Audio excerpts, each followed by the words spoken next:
Iglesia Bautista Nueva Jerusalén, comprometidos con la verdad.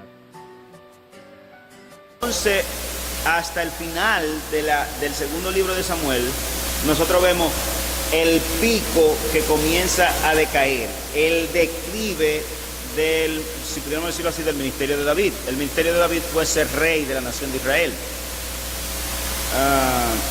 Y les decía que de la persona que más se habla en la Biblia, como tal, de quien más se escribe en la Biblia después de Jesucristo, es de David, incluso más que Moisés y todo eso. No hay una biografía de Moisés larga en la Biblia, pero de David, segundo de Samuel, es una biografía del rey David. De tal manera que tenemos allí un libro inspirado que habla de la vida de David. Nosotros aquí, yo se lo he comentado muchas veces, no intentamos mirar las biografías de los grandes hombres de Dios desde la perspectiva del carácter. En otras palabras, una biografía o la vida de un hombre de Dios no está solamente para que uno al final diga, mira que cómo fue David, así que imítenle. No, y el caso de David no es el mejor para imitar tampoco. Muchos de los grandes hombres de Dios no son buenos. Yo le dije la semana pasada que se puede proyectar que David tuvo mujeres nada más de 50. Lo que implica que no es un buen modelo para un hombre, ¿verdad? Seguir. Además de que, como usted pudo ver, quizás en la lección antepasada, David, en un lenguaje común, era prácticamente un individuo con una banda.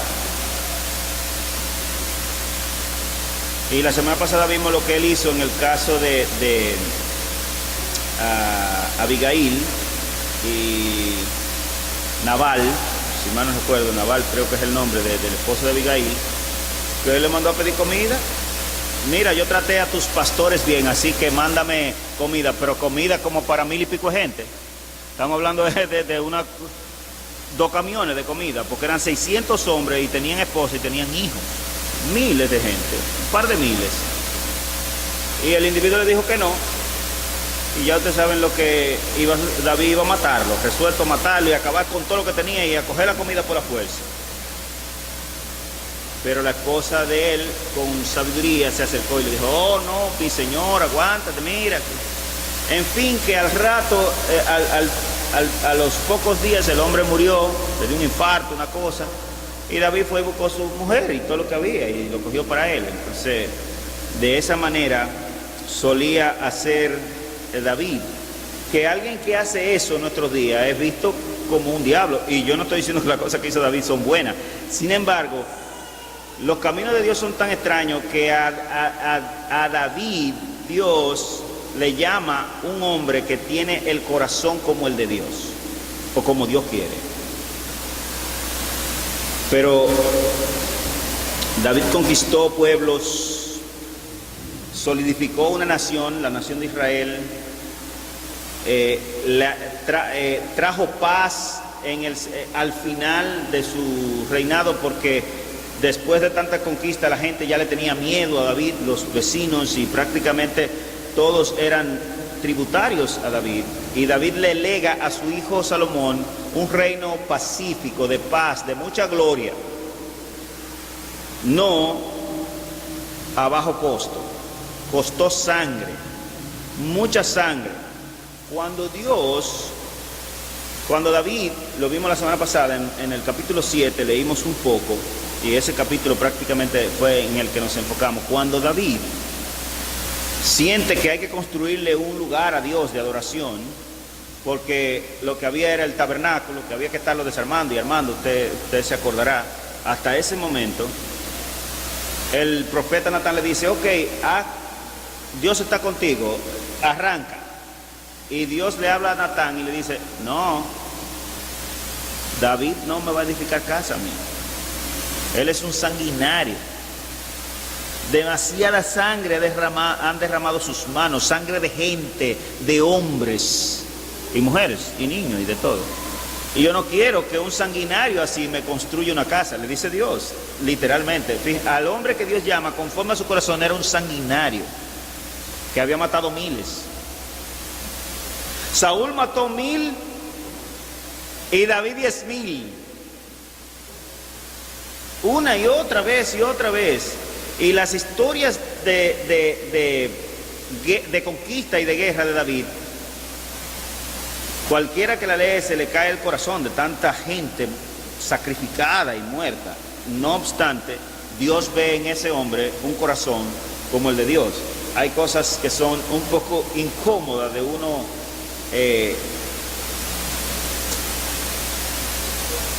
apreciarla, concatenarla, juntarlas en la Biblia. Miren, en los capítulos 11 en lo delante, como usted puede, déjenme ver, miren, en un bosquejo de 2 Samuel, vimos esta parte la semana pasada, nosotros podemos ver: endecha David por la muerte de Saúl y sus hijos, comienza a lamentar, ay, ay, ay, ay.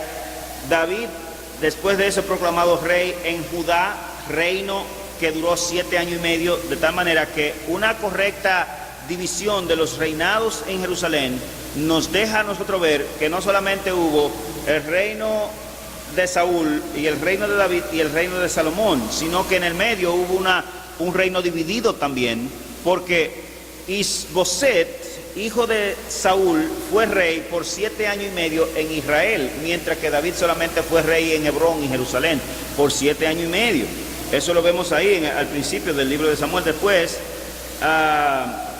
hay tretas o dificultades entre la casa de Saúl y la casa de David. David termina conquistando, o los generales de David, Joab, termina matando a Abner y adueñándose, si se quiere, del reino de esa manera, apropiándose.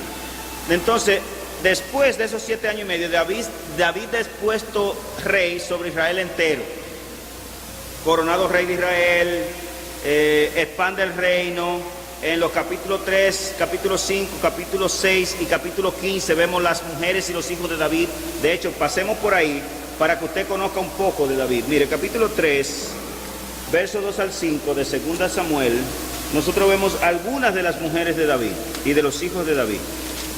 Capítulo 3, versículos 2 al 5, dice así: y nacieron hijos a David en Hebrón. Su primogénito fue Amnón, ojo con ese nombre, Amnón, de Ahinoam Jezreelita.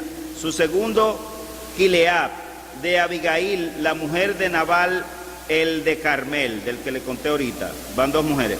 El tercero, Absalón, hijo de Maaca, hija de Talmai, rey de Gesur.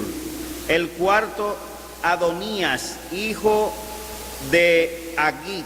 El quinto, Cefatías, hijo de Abital. El sexto, Itream, de Egla, mujer de David. Estos le nacieron a David en Hebrón.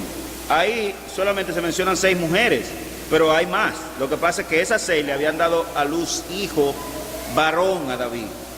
Las que dieron a luz hembra no se mencionan ahí, ni las hijas hembras que tuvieron esto tampoco se mencionan ahí, como el caso de Absalón, que también tuvo una hermana que se llamó Tamar, y quizás era mayor, no se sabe que él, etc. Pero miren, en el capítulo 5, otra vez, vemos nosotros, versículo 13, algunas menciones. Dice: y tomó David más concubinas y mujeres de Jerusalén. Después de aquella, y tomó David más concubinas y mujeres de Jerusalén, después que vino de Hebrón, y le nacieron más hijos e hijas.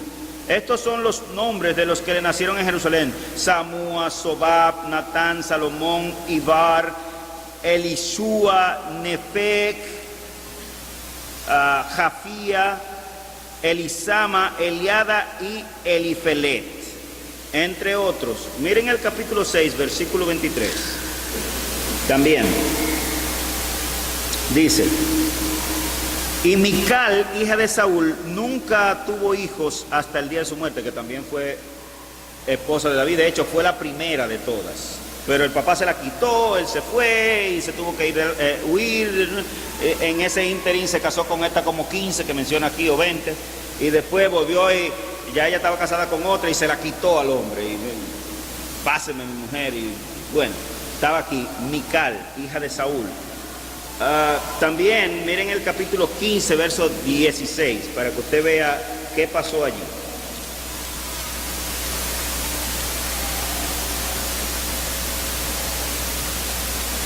El rey entonces salió con toda su familia en pos de él, y dejó el rey 10 mujeres concubinas para que guardasen la casa. Esas 10 mujeres concubinas eran de David. Él las dejó ahí en la casa. Ahí van varias docenas de mujeres nada más, contadas. Y veamos a este hombre, porque usted verá todas las glorias y todos los elogios que le da Dios a este hombre. Es una cosa que resulta un poco chocante a veces entender la manera como Dios ve las cosas, porque nosotros no la vemos así. En fin, que los capítulos 8 al 10 del libro hablan de la extensión del dominio del rey David. Ahí vemos que tuvo muchos hijos, que tuvo muchas esposas, que conquistó muchos de los lugares de alrededor, etc.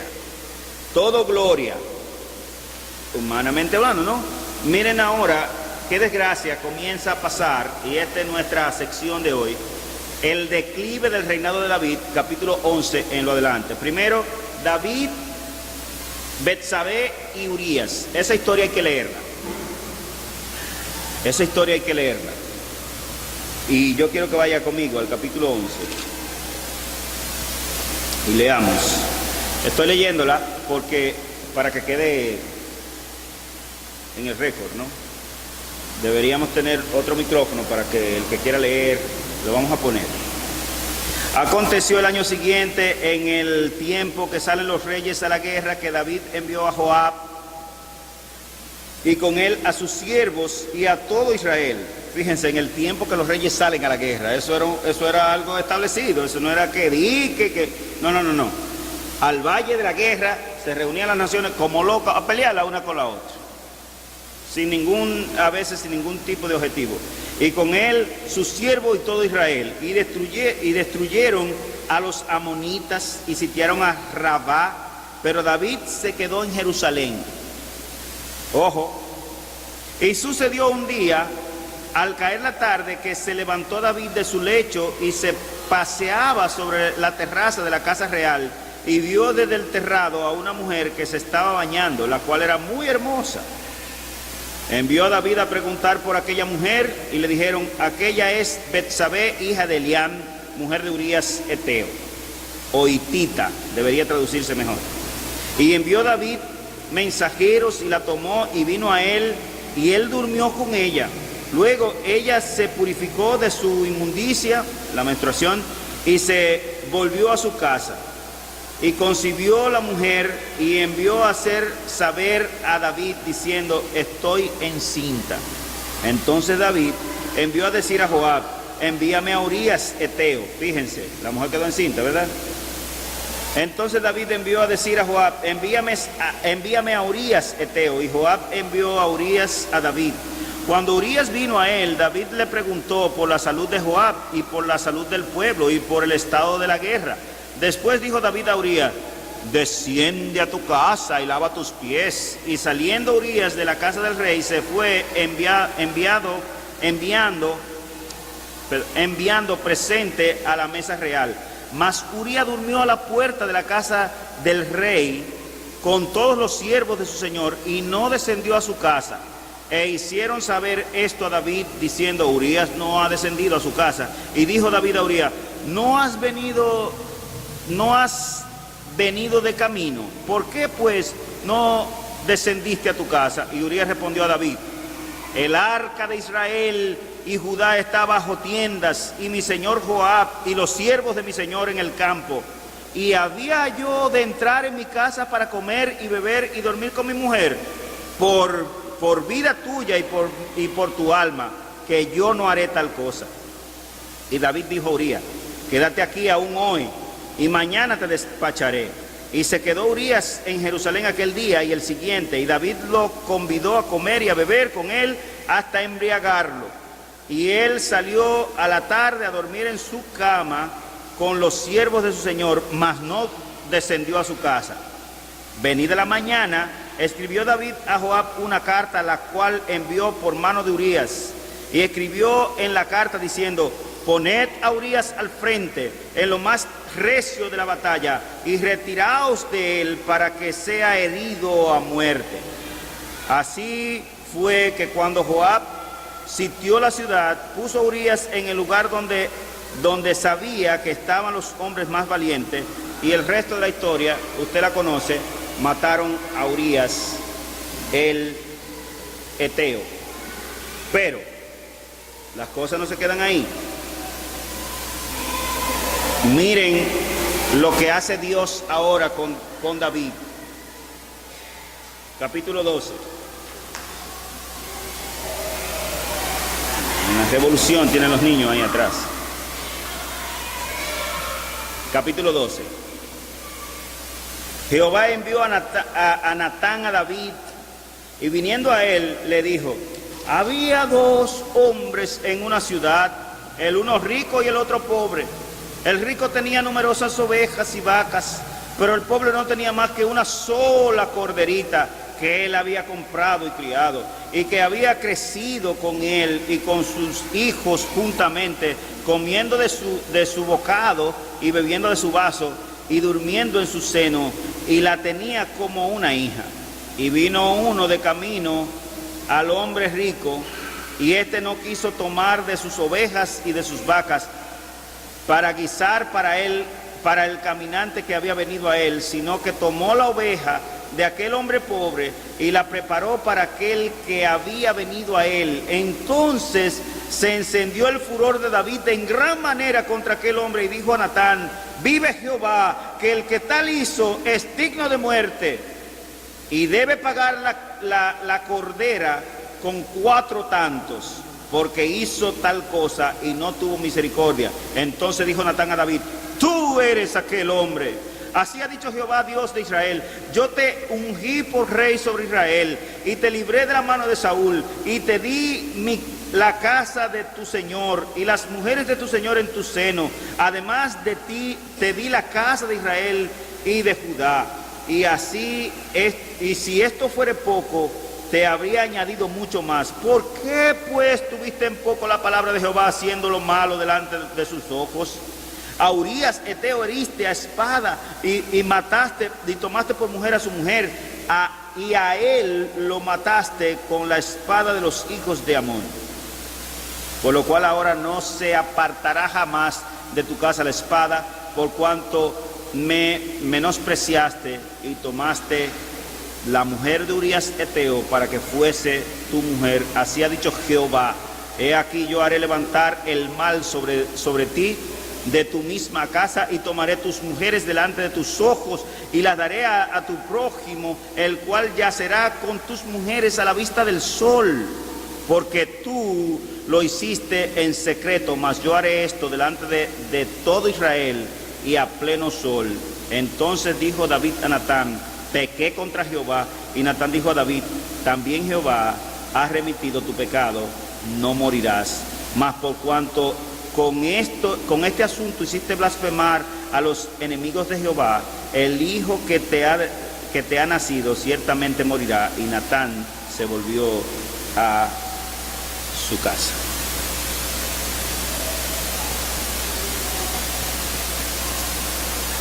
Ahí están los hechos que inician el declive de un rey que había sido victoria nomás. Y desgraciadamente el declive entra en su casa. En el capítulo 13 usted va a encontrar la historia de Amnón y Tamar. Amnón, el primogénito de David, se enamoró locamente de su hermana Tamar. Tamar era hija de David, pero hija de otra mujer, de la madre de Absalón, de la hija de Jesús, del rey de Jesús. Se enamoró, se enfermó de aquella muchacha y quería tenerla. Y su primo y él inventaron un plan para tenerla, para hacer que ella viniera y que le cocinara. Él fingió que estaba enfermo, aquello, dile a Tamar: papá, mira, dile a Tamar que venga y me cocine el plato favorito. Y el muchacho la violó. Al violarla, la repudió amargamente. Y eso era una afrenta para una mujer en Israel, Y después de ahí, usted ve otros casos, la venganza, huida, regreso, sublevación y muerte de Absalón, hermano de Tamar. Lo siguiente que sucedió fue que Absalón se dejó las cosas como que nada y se llevó a vivir a Tamar para su casa porque nadie se iba a casar con ella, porque le habían hecho afrenta a ella, le habían humillado al máximo que se podía humillar una mujer en esa cultura. Se la lleva Absalón para su casa y ella vivió con Absalón todos sus días, ahí recluida, una mujer hermosa, dice la Biblia, muy hermosa, pero le habían hecho eso. 2 años después, Absalón tenía en plan cortarle la cabeza a Amnón. Invita a todos los hijos del rey a una comida. A David medio se le había olvidado el asunto, manda a todos sus muchachos por allá. Cuando llegan, le mochan la cabeza a Amnón. Absalón huye porque su papá estaba enojado, ¿verdad? Y le podía pasar algo. Y después de un tiempo, Joab, su tío, primo de David, quiere que Absalón venga al reino, lo manda a buscar, arma una corta y una larga, como decimos nosotros. Joab viene, pero David no le quiere ver el rostro. 3 años después de estar ahí en la tierra, Absalón va y le manda a decir a David: si no me quieres ver el rostro, me voy y no vuelvo más aquí. David entonces llora, va y lo recibe. Y un par de años después, 4 años después, Absalón programa quitarle el reino a su padre, como efectivamente sucede, y David y todo su séquito y su familia y todo tienen que huir de Jerusalén e irse lejos, y eso duró un tiempo, hasta que finalmente Joab mata a Absalón y a varias docenas de miles del ejército de Israel. En una dice que mató 20,000, más otros también que cayeron en la batalla después de eso, varios miles, solamente porque Absalón quería el reino. En fin, que todo esto sucede dentro de la familia de David. David termina miserable. Miserable.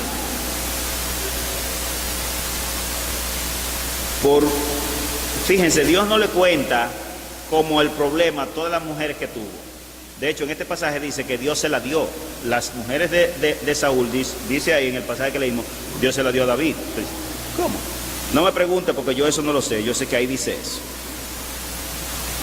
Pero cuando Natán le está hablando a David, le está diciendo: tú no tenías necesidad de tomarle la única mujer de ese tu oficial, y después de eso, para salirte con la tuya, mandarle a matar a él. Así que te toca lo tuyo. Y su casa fue una desgracia de ahí en lo adelante, para siempre. Incluso Salomón tuvo que matar a uno de sus hermanos y matar a otros y matar a aquel. Salomón, cuando llega, para que el reino no tambaleara, él tuvo que matar a muchos de sus familiares, inclusive. Hasta ahí llega, y después el hijo de Salomón divide en el tiempo del nieto de David, de Roboam, se divide el reino y jamás volvió a unirse. Todo quedó allí.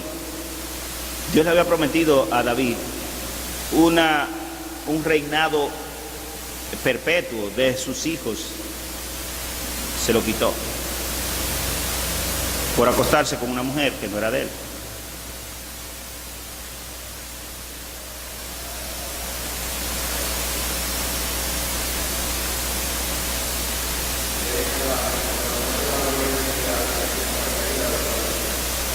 Ahí comienza.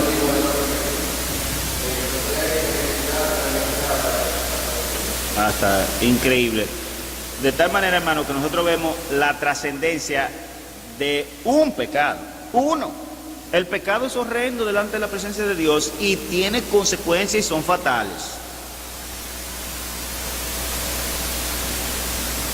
Esa es una gran lección que nosotros tenemos en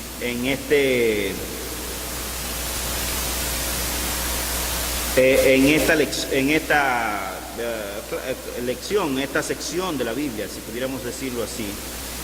lamentable, las consecuencias son muy fatales, son horribles, usted no quiere que le pase a usted no quiere sufrir las consecuencias horrendas del pecado. Después de todo, David regresa a Jerusalén, se subleva Sheba, se nos narra la gloria de los oficiales de David en el capítulo 20, verso 23, venganza de los gabaonitas. Yo le he contado esa historia antes. Abisai, hijo de Serbia, libra a David del gigante, alguien iba a matar a David, un gigante de los enemigos, y su primo lo libró de esa muerte en ese momento particular. Vemos el cántico de liberación de David, un salmo ahí en el capítulo 22, últimas palabras de David, en los capítulos que deberíamos leer esas últimas palabras de David, en el capítulo 23, verso 1 al 7, para traer algunas reflexiones respecto de estas cosas en esta noche. Ojo con el pecado, porque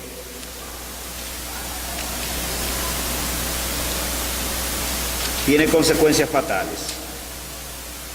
Podemos hacer un recuento de personajes y lo que le ha pasado por el pecado, ¿no?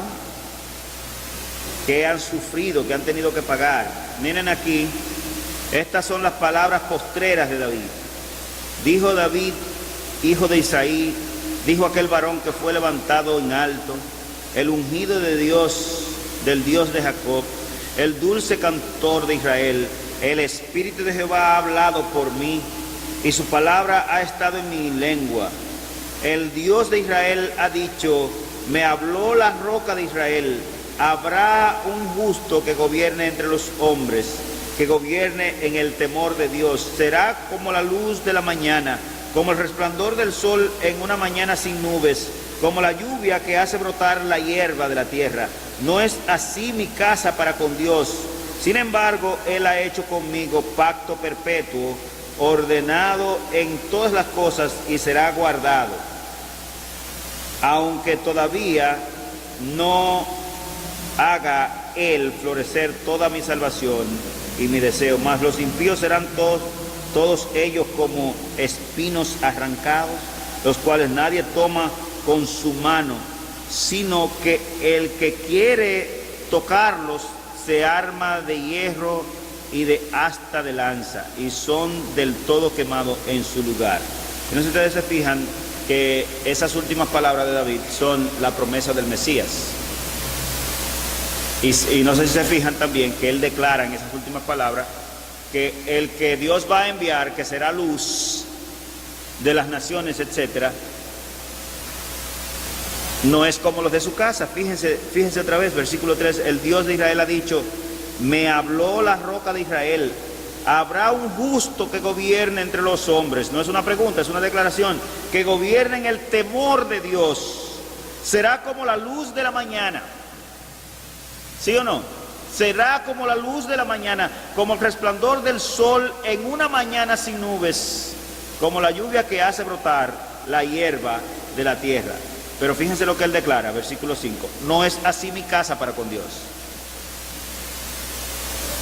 Vendrá de mí, el Señor me lo dijo, vendrá de mi descendencia, pero mi casa no ha sido así. Mis hijos no han sido así.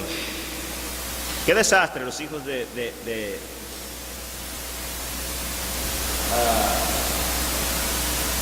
David. David censa al pueblo y eso fue una desgracia también. En fin, hay varios pasajes principales, nosotros leímos algunos de ellos.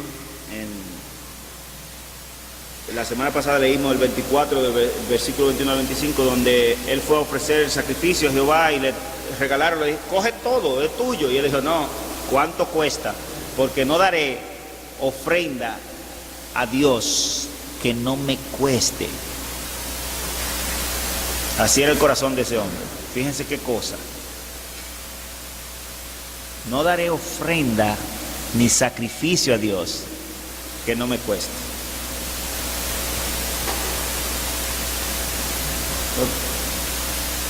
Okay. No daré ofrenda a Dios que no me cueste. Ojalá y nosotros pudiéramos aprender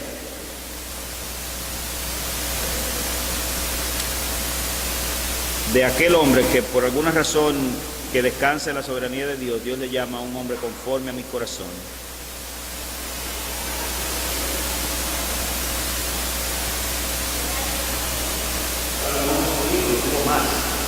Claro, con Betsabé, David tuvo varios hijos e hijas. Uno de ellos fue Salomón, por cierto. Y el primero murió, ¿verdad? Aunque David se tiró en el suelo a rogarle a Dios para que la palabra estaba dada, muerto. Nació muerto. Ese fue el primer resultado de aquel pecado. Miren, Salomón, que fue Salomón, el siguiente fue Salomón. No te puedo dar la fecha, habría que rastrearlo. Unos 3 a 4 años probablemente, según lo que mi dato así rápido, pero tendría que hacer un escrutinio más meticuloso para saber cuántos años después, porque no me había hecho esa pregunta nunca. Miren, señores, los caminos y pensamientos de Dios no son los nuestros. Y gloria a Dios. Yo nunca llamaría a David un hombre, yo personalmente, nunca lo llamaría un hombre conforme al corazón de Dios, pero Dios mismo lo llamó así, y yo lo dejo así, eso. Que no lo entiendo, claramente, que me lo explique Dios allá. Ese pajarito era peligroso. Dios no dice que sus actos fueron como los de Dios, Dios dice que su corazón era como el de él.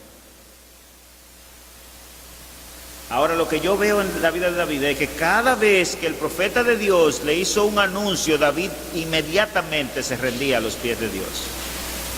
Ustedes saben que muchas veces nosotros, al oír la palabra de Dios, no necesariamente nos humillamos delante de Dios, sino que comenzamos a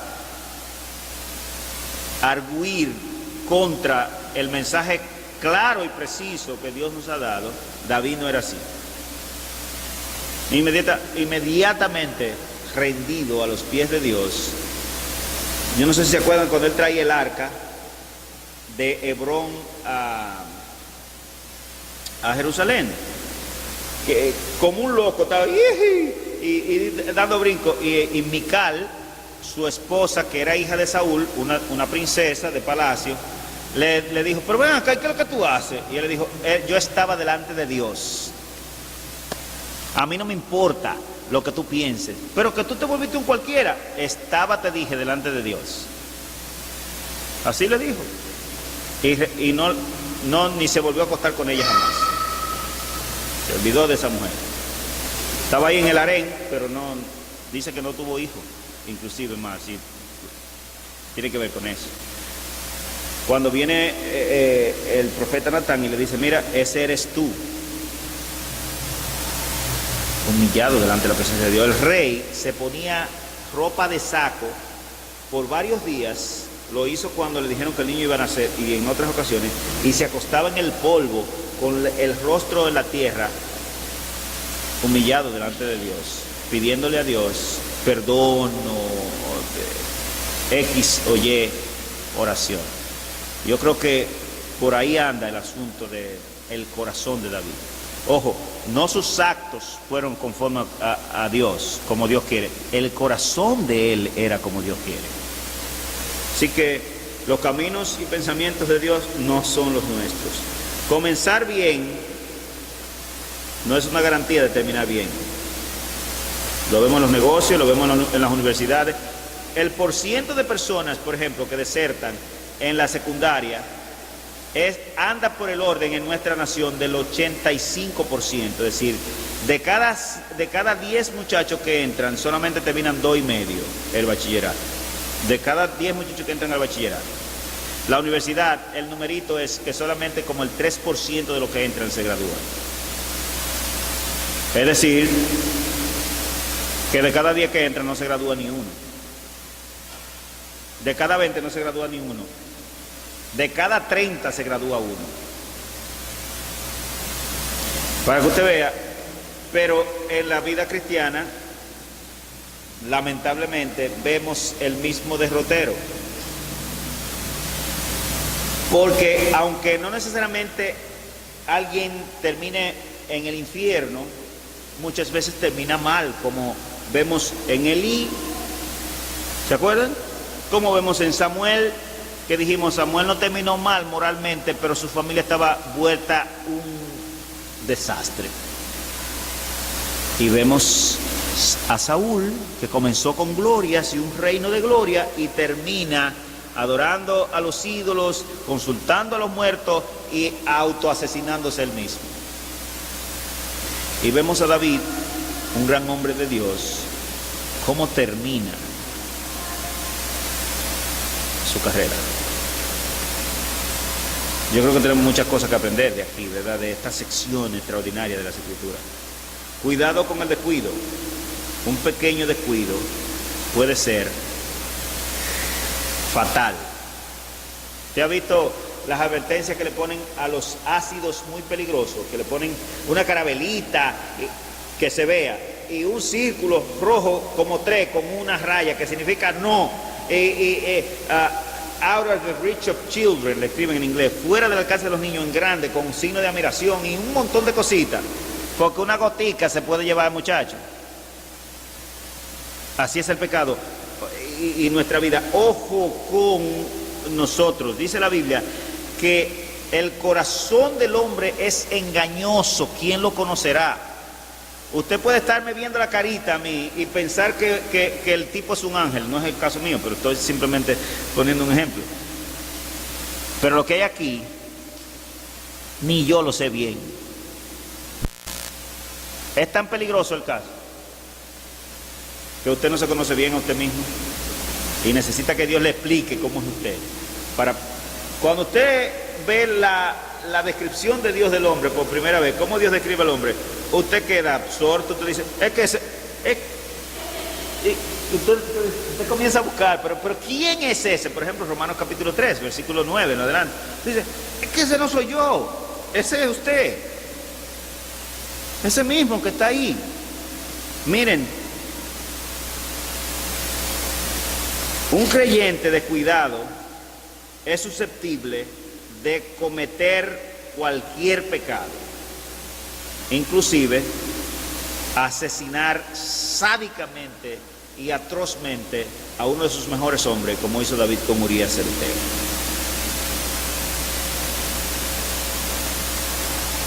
¿Puede un creyente cometer asesinato, divorciarse de su esposa, que es algo grandísimo a los ojos de Dios? Cometer adulterio. Puede, si se descuida. A menudo sucede.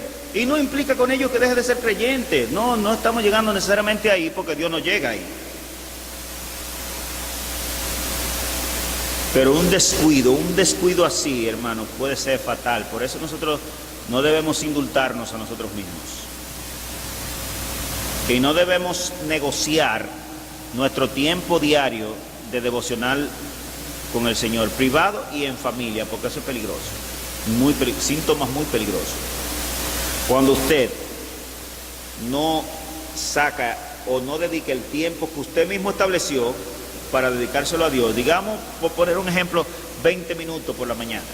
Por poner un ejemplo. Llega a una estación, pasa cualquier cosa, que está haciendo mucho frío, que me voy a levantar más tarde.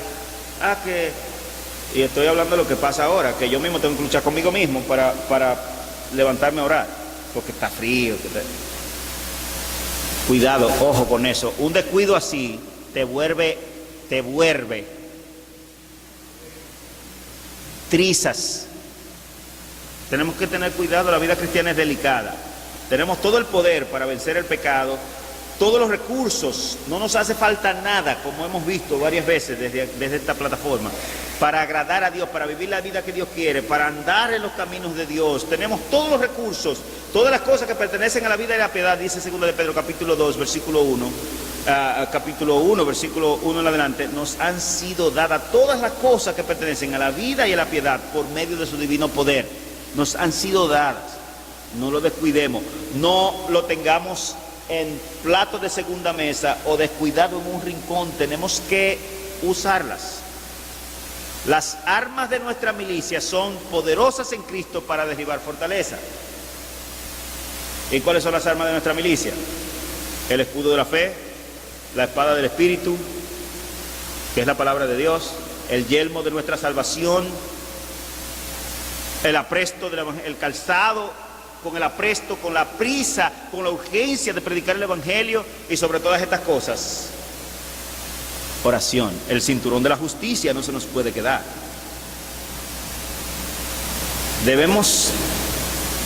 No debemos enganchar las armas de nuestra milicia. No la enganchemos. Ustedes se fijan cómo dice el capítulo 11 de 2 de Samuel, que cuando era tiempo de los reyes salir a la guerra, David se quedó en Jerusalén y mandó a los otros, pero él era el primero, él era el que debía dar el ejemplo de que lo que se quedó ahí. Y un día, después de su siesta del mediodía, dice el pasaje ahí, siesta del mediodía, ¿verdad? Implica vagancia, un poco, ¿sí o no? Del rey. Se acercó por la terraza y vio allá a una mujer súper hermosa que se estaba bañando, por supuesto, para bañarse, me imagino que estaba desnuda. El tipo la vio, y no solamente la vio, la mandó a buscar y se acostó con ella.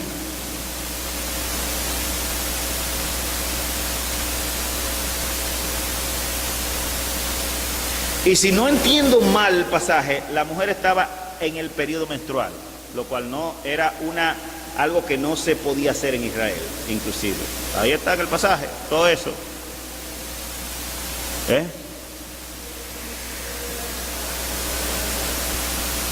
Ok, entonces, ¿era antes del periodo o después del periodo? La idea que andaba por ahí el asunto, porque ahí dice el pasaje que después de su purificación, de su inmundicia, parece que poco tiempo después le llegó el periodo. Yo no sé, no me acuerdo bien cómo se calcula eso, pero esa es la idea. Ajá. Señores, descuidos nos arrancan la felicidad de la mano. David no perdió su salvación, eso no se pierde, estamos 100% claros con eso, pero perdió el reino, perdió su familia, perdió la promesa terrenal que Dios le hizo a él, y perdió su hijo primogénito, Absalón, su amado, entre otros que se fueron en el paquete. Y por supuesto, otra cosa que aprendemos es que administrar abundancia y poder es peligroso al alma. Si David no hubiera tenido el poder que tenía, ni hubiera sido rey, no hubiera podido mandar a buscar así a la mujer. Ve, busca. ¿Quién es aquella? Esa es la esposa de Urías, el capitán tuyo, el tipo fuerte que ha matado tanto y que ha ganado tanta batalla junto con Joab. Ah, ok, tráemela.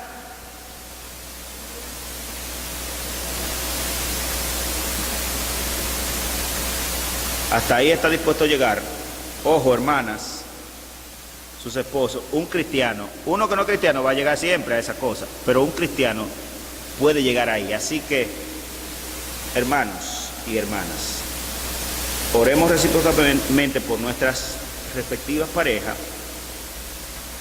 Oren por su pastor para que el Señor lo libre del mal, de la garra del enemigo, porque en tiempo de descuido, el más fuerte se vuelve un guiñapo, espiritualmente hablando, y puede hacer cualquier cosa, aún siendo un creyente verdadero. El Señor nos libre, y el Señor nos dé sabiduría e inteligencia para afrontar con valor y gallardía y vivir para Él, vivir para Dios. No estamos hablando de un asunto sencillo. Vemos que aquí los mejores, en algún modo, les falló algo. Que el Señor nos dé fuerza y valor para vivir para Él. Vamos a orar.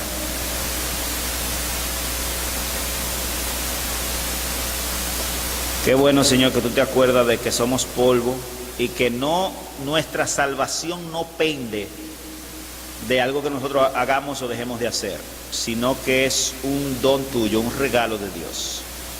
Porque de no ser así, nadie iría al cielo. No hay manera de que una persona pueda ir al cielo a menos que tú te hayas ofrecido en gratificarnos con este don precioso de la salvación. Te agradecemos por ello, Señor.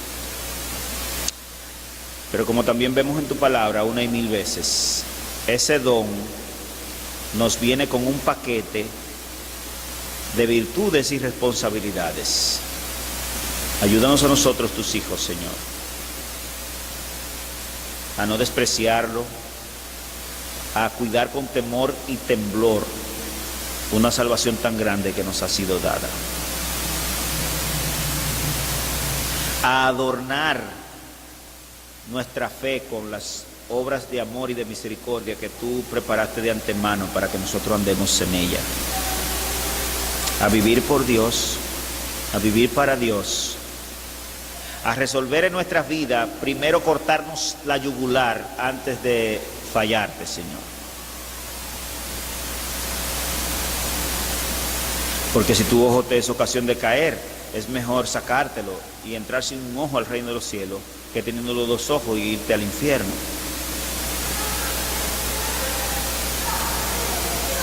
Ayúdanos, Señor, ayúdanos en nuestras debilidades para ser fuertes, Señor. Y ayúdanos a aprender a convertir nuestras debilidades en fortaleza. Danos el privilegio y el don de poder presentarnos cada día de mañana, Señor, delante de ti en oración, sin cesar hasta que tú vuelvas. Y también, Señor, que podamos tener un tiempo con nuestros hijos y nuestros cónyuges de la palabra, algunos días en la semana, si no todos, Señor. También que podamos, Señor, tener algún momento solo con la palabra para degustar de ese manjar, porque no solo de pan vivirá el hombre, sino de toda palabra que sale de la boca de Dios. Y esa palabra salió de tu boca, Señor, y es un don precioso al hombre. Gracias por la palabra, gracias por enseñarnos a través de los hechos de los que vinieron antes, porque las cosas que antes se escribieron para nuestra enseñanza y consolación se escribieron a fin de que por la paciencia y la consolación de las Escrituras tengamos esperanza. Gracias, Señor, gracias por la vida de David, que a pesar de que obró mal en ciertas cosas, también vemos que su constancia fue humillarse delante de tu rostro, delante de tu presencia, Señor, y componer canciones e himnos inspirados por ti, Señor, lo cual nos muestra que independientemente de nuestras flaquezas, debilidades y pecados, tú puedes hablar a través de los labios nuestros, Señor. Y eso nos da consuelo mayormente a los predicadores, al saber que aunque somos pecadores, tú te dignas entrar tu palabra al pueblo para conforte y consolación y corrección, y también para animar a tu pueblo. Gracias por esta iglesia, Señor. Escucha las peticiones nuestras en comunidad y también nuestras peticiones particulares, y permite que cada uno de nosotros, Señor, pueda entender estas cosas y vivir por ellas. En el nombre de Jesús. Amén. Amén.